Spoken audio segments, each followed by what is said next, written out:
Hello everyone, हमारी next theorem में the prime field of a field F is either isomorphic to Q और to Z upon P where P is prime.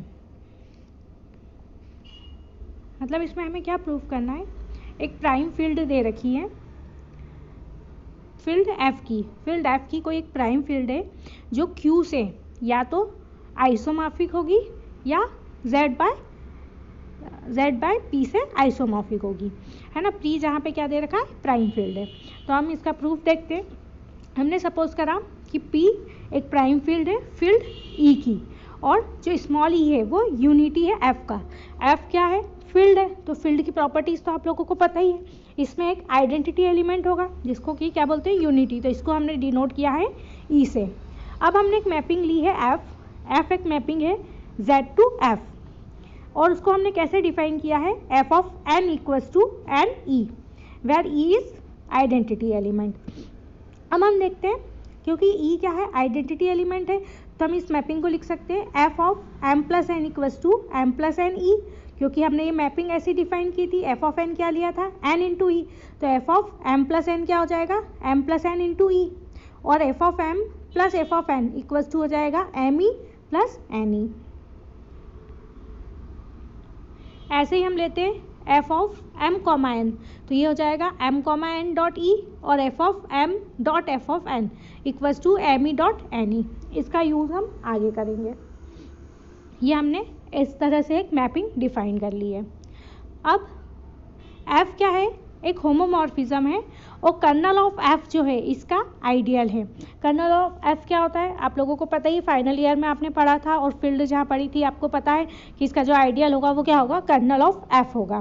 Colonel of F में किसी भी field के colonel में वो element आते हैं जिनकी इमेज जो होती है आइडेंटिटी एलिमेंट होती है ना। तो ये आप याद रखना, ये कर्नल ऑफ एफ क्या है, इसका जेड का आइडियल है। We can find a non negative integer P. अब हमें एक नॉन निगेटिव इंटीजर पी कैसा मिलेगा कि kernel of F equals to P होगा। तो अब हमारे पास में दो केस होते हैं, एक तो पी भी ज़ीरो हो, और पी मतलब जो हमारी प्राइम फील्ड है वो ज़ीरो हो, और कर्नल ऑफ एफ भी क्या हो, ज़ीरो हो। और दूसरा केस होगा जब पी भी नॉट इक्वल्स टू ज़ीरो हो और कर्नल ऑफ एफ भी नॉट इक्वल्स टू ज़ीरो। इन दोनों केस के लिए हम प्रूफ करेंगे हमारी थ्योरम को। तो हम देखते हैं केस फर्स्ट में हमने ले लिया कि हमारी जो प्राइम फील्ड है पी वो भी ज़ीरो है और कर्नल ऑफ एफ भी ज़ीरो है।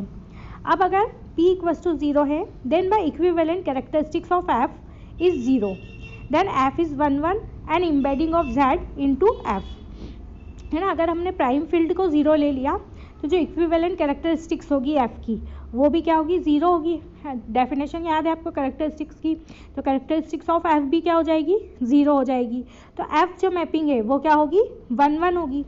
अब हमने इस एम्बेडिंग को क्या ले लिया, इस मैपिंग को एफ स्टार से डिनोट किया। एफ स्टार कैसा हो जाएगा, क्यू टू एफ, और हमारी जो डेफिनेशन थी, हमने जो एफ मैपिंग अभी डिफाइन की थी, तो वो क्या थी, F star M upon N equals to F of M upon F of N, और एफ ऑफ एम की वैल्यू एम ई और एफ ऑफ एन की वैल्यू एन ई। इसको सॉल्व किया तो हमारे पास में क्या आ गया, एम अपॉन एन, ये आ गया हमारे पास सॉल्व करने पर।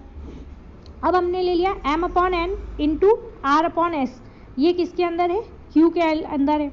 तो फिर से हम मैपिंग की डेफिनेशन लगाएंगे, फिर इसको सॉल्व करेंगे। यहाँ पे हमने इसका क्या ले लिया, एलसीएम ले लिया। एलसीएम लेने के बाद इसको अलग अलग कर दिया, इसको अलग अलग कर दिया। तो F of M into F of S plus F of F into F of R upon F of N into F of S. फिर इसको सॉल्व किया, इसको अलग अलग ले लिया हमने, F of M upon F of S upon F of N into F of S. तो एफ ऑफ एस से एफ ऑफ एस कैंसिल हो गया, तो क्या बचा हमारे पास में, F of M upon F of N. ऐसे ही हमने इसको अलग अलग कर दिया, तो यहाँ पे बचा F of R upon F of S. मतलब सिंपल इसको सॉल्व किया है तो हमारे पास में ये आ गया। तो ये किसके इक्वल था, एफ स्टार, इसको हम चेंज कर देंगे एफ स्टार के, तो ये हमारे पास में आ गया F star M upon N plus F star R upon S. ऐसे ही हमने कंसीडर क्या करा था, हमने कंसीडर करा था F star M upon N plus R upon S, और हमारे पास में क्या आ गया, ये वाली चीज़ आ गई। मतलब मैपिंग क्या हो गई हमारी, 1 1 हो गई। ऐसे ही हम मल्टीप्लाई के लिए सॉल्व कर लेंगे, M upon N into R upon S इसको हमने सॉल्व किया तो हमारे पास में क्या आ गया, F star M upon N into F star R upon S. तो इस तरह हमारा एफ स्टार क्या प्रूफ हो गया, होमोमॉर्फिज्म प्रूफ हो गया कि एफ स्टार जो है वो क्या है, होमोमॉर्फिज्म है। ऑल्सो कर्नल ऑफ एफ हमें क्या गिवन है, 0 है, तो कर्नल ऑफ एफ स्टार भी क्या हो जाएगा, 0 हो जाएगा, क्योंकि एफ स्टार क्या है, होमोमॉर्फिज्म है, तो kernel of F star equals to क्या हो जाएगा, 0 हो जाएगा। अब हमें दे रखा है कि एम अपॉन एन किसका एलिमेंट है, क्यू का एलिमेंट है, तो F star M upon N equals to क्या हो जाएगा, 0 हो जाएगा। तो M E upon N E equals to 0, इसकी वैल्यू हम यहाँ पुट कर देंगे, इसका मल्टीप्लाई एन ई का 0 में करा तो क्या आ गया, 0। तो इस तरह हमारे पास में क्या आ गया, एम इक्वल्स टू 0। तो ये प्रूफ हो गया कि एफ इज़ 1 1। अब अगर एफ 1 1 है तो हम क्या कर सकते हैं, इसमें fundamental theorem of homomorphism apply कर सकते हैं। तो फंडामेंटल थ्योरम ऑफ होमोमॉर्फिज्म क्या कहती है कि Q is isomorphic to F star M, और F star M equals to क्या है, पी के इक्वल है, मतलब Q is isomorphic to P. ये हमारी फर्स्ट केस में प्रूफ हो गया। अब हम देखते हैं सेकंड केस, है ना, Q is isomorphic to P where prime field of F. क्या सेकंड है हमारे पास में कि या तो P is not equals to 0 होगा या P इक्वल्स टू 1 होगा। तो पहले हम लेते हैं P is not equals to 0 के लिए, मतलब P इज़ ग्रेटर देन 0 है तो P इक्वल्स टू क्या है, 1। तो अगर हम ये केस लेते तो हमारे पास में क्या आ जाएगा, E इक्वल्स टू 0। अब लेकिन E तो 0 के इक्वल नहीं है, E तो क्या है हमारे पास में 1 यूनिटी एलिमेंट है, तो हमें क्या मिल रहा है, कंट्राडिक्शन मिल रहा है। तो अब हम क्या लेते हैं कि P इज़ ग्रेटर देन 1। अब अगर P ग्रेटर देन 1 है तो हमने क्या सपोज कर लिया, P equals to A dot B होगा। P क्या है, हमारे पास में प्राइम नंबर है, तो A डॉट B क्या होगा कि A की जो वैल्यू है वो 1 से ग्रेटर देन होगी और B की जो वैल्यू है वो P से लेस देन होगी। तो हमारे पास में क्या आ जाएगा, F of P equals to PE, ये जो हमने डिफाइन की थी मैपिंग, उससे आ जाएगा F of P equals to 0 equals to PE। तो इस P की वैल्यू क्या है हमारे पास में, AB, तो यहाँ पे पुट कर देंगे P की जगह पे AB, तो ये आ गया AB into E, distributive property से AE इंटू BE हो गया। तो अब इसकी AB इंटू E की वैल्यू किसके इक्वल है, 0 के इक्वल है, तो या तो AE 0 के इक्वल होगा या BE 0 के इक्वल होगा, है ना, ये दोनों 0 के इक्वल होंगे तो हमें क्या मिलेगा, ये 0 के इक्वल मिलेगा। तो AE की जगह हम क्या लिख देंगे, F of A equals to 0, और ये BE की जगह हम क्या लिख देंगे, F of B equals to 0। अब ये हमें पता है कि जिस एलिमेंट की इमेज 0 होती है तो वो एलिमेंट क्या होता है, कर्नल में होता है, तो A किस में हो जाएगा, कर्नल में, और इसी तरह B भी किस में हो जाएगा, कर्नल में हो जाएगा, क्योंकि B की इमेज भी क्या मिल रही है, हमें 0 मिल रही है।